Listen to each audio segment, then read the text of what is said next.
Hi dears, welcome to Keerthi logger. ಎಲ್ಲರೂ ಹೇಗಿದ್ದೀರಾ? ಎಲ್ಲರೂ ಚೆನ್ನಾಗಿದ್ದೀರಾ ಅಂದ್ಕೊಂಡಿದ್ದೀನಿ. ನಾನು ಕೂಡ ಚೆನ್ನಾಗಿದ್ದೀನಿ.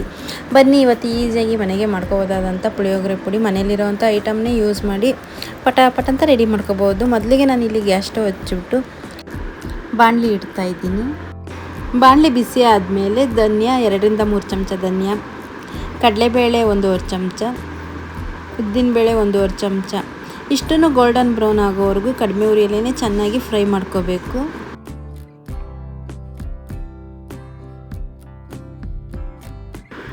ಇದೆಲ್ಲ ಚೆನ್ನಾಗಿ ಫ್ರೈ ಮಾಡ್ಕೊಂಡಾದಮೇಲೆ ಗಮ್ಮಂತ ಪರಿಮಳ ಬರಬೇಕು.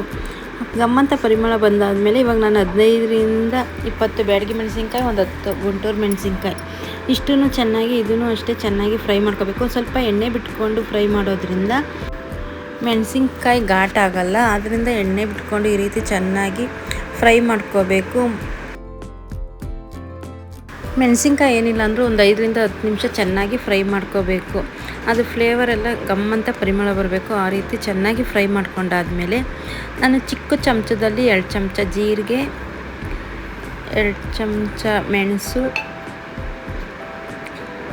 ಒಂದು ಅರ್ಧ ಚಮಚ ಮೆಂತ್ಯ, ಇಷ್ಟನ್ನು ಸೇರಿಸಿ ಇದನ್ನು ಅಷ್ಟೇ ಗೋಲ್ಡನ್ ಬ್ರೌನ್ ಆಗೋವರೆಗೂ ಚೆನ್ನಾಗಿ ಫ್ರೈ ಮಾಡ್ಕೋಬೇಕು. ಇದ್ರ ಫ್ಲೇವರ್ ಎಲ್ಲ ಗಮ್ಮಂತ ಪರಿಮಳ ಬರಬೇಕು. ಆ ರೀತಿ ಚೆನ್ನಾಗಿ ಫ್ರೈ ಮಾಡ್ಕೋಬೇಕು. ಸ್ವಲ್ಪ ಎಳ್ಳು, ಸಾಸಿವೆ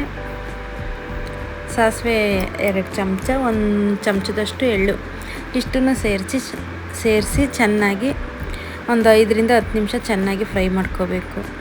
ಇವೆಲ್ಲ ಫ್ರೈ ಮಾಡಬೇಕಾದ್ರೆ ನಾವು ಕರಿಬೇವು ಹಸಿದಿದ್ದರೂ ಹಾಕ್ಬೋದು, ಇಲ್ಲ ಒಣಗಿರೋ ಕರಿಬೇವು ಆದರೂ 1 ಹಿಡಿಯಷ್ಟು ಕರಿಬೇವನ್ನು ಸೇರಿಸ್ಕೋಬೇಕು.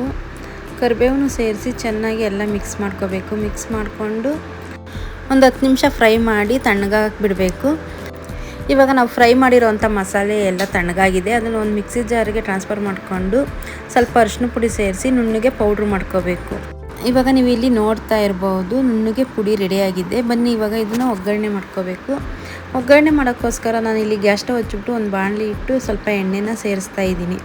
ಸ್ವಲ್ಪ ಅಂದರೆ 5-6 ಚಮಚದಷ್ಟು ಎಣ್ಣೆ ಸೇರಿಸಿ, ಎಣ್ಣೆ ಬಿಸಿ ಆದಮೇಲೆ ಸಾಸಿವೆ ಚಟಪಟ ಅಂತ ಸಿಡಿಬೇಕು. ಸಾಸಿವೆ ಚಟಪಟ ಅಂತ ಸಿಡ್ದಾದ್ಮೇಲೆ ಉದ್ದಿನಬೇಳೆ, ಕಡಲೆಬೇಳೆ 1 ಚಮಚ ಆ್ಯಡ್ ಮಾಡ್ಕೋಬೇಕು, ಮತ್ತು ಕಡಲೆಬೀಜ ಇದಿಷ್ಟನ್ನು ಸೇರಿಸಿ ಗೋಲ್ಡನ್ ಬ್ರೌನ್ ಆಗೋವರೆಗೂ ಎಣ್ಣೆಯಲ್ಲಿ ಚೆನ್ನಾಗಿ ಫ್ರೈ ಮಾಡ್ಕೋಬೇಕು. ನಾನಿಲ್ಲಿ ಪುಳಿಯೋಗರೆ ಪುಡಿ ಮಾಡಿ ಮತ್ತು ಗೊಜ್ಜನ್ನು ಹಂಗೆ ರೆಡಿ ಮಾಡ್ಕೊತಾ ಇದ್ದೀನಿ. ಅದರಿಂದ ಒಗ್ಗರಣೆ ಮಾಡ್ಕೊತಾ ಇದ್ದೀನಿ. ಕಡಲೆಬೇಳೆ, ಉದ್ದಿನಬೇಳೆ, ಕಡಲೆಬೀಜ ಇದೆಲ್ಲ ಗೋಲ್ಡನ್ ಬ್ರೌನ್ ಆಗೋವರೆಗೂ ಚೆನ್ನಾಗಿ ಫ್ರೈ ಆದಮೇಲೆ ಸ್ವಲ್ಪ ಗೋಡಂಬಿ ಹಾಕೋದ್ರಿಂದ ಪುಳಿಯೋಗರೆ ಗೊಜ್ಜು ಮತ್ತು ಅನ್ನ ಜೊತೆ ಸಿಕ್ಕುತ್ತಲ್ವ, ತಿನ್ನೋಕ್ಕೆ ಚೆನ್ನಾಗಿರುತ್ತೆ. ಅದರಿಂದ ಗೋಡಂಬಿ, ಒಣಮೆಣ್ಸಿನ್ಕಾಯಿ 2-3 ಒಣಮೆಣ್ಸಿನ್ಕಾಯಿ ಪೀಸ್ ಮಾಡ್ಕೊಂಡು ಹಾಕ್ತಾಯಿದ್ದೀನಿ, ಮತ್ತು ಕರಿಬೇವು ಇಷ್ಟನ್ನು ಸೇರಿಸಿ ಚೆನ್ನಾಗಿ ಮಿಕ್ಸ್ ಮಾಡ್ಕೋಬೇಕು. ಕಲರ್ ಚೇಂಜ್ ಆಗೋವರೆಗೂ ಫ್ರೈ ಮಾಡ್ಕೊಂಡಾದಮೇಲೆ ಇದನ್ನು ಒಂದು ತಟ್ಟೆಗೆ ಟ್ರಾನ್ಸ್ಫರ್ ಮಾಡ್ಕೊಂಡಾದಮೇಲೆ ಅದೇ ಬಾಣಲಿಗೆ ನಾನು ಹುಣಸೆ ರಸ ರೆಡಿ ಮಾಡಿ ಇಟ್ಕೊಂಡಿದ್ದೆ. ಹುಣಸೆ ರಸನ ಸೇರಿಸ್ತಾ ಇದ್ದೀನಿ.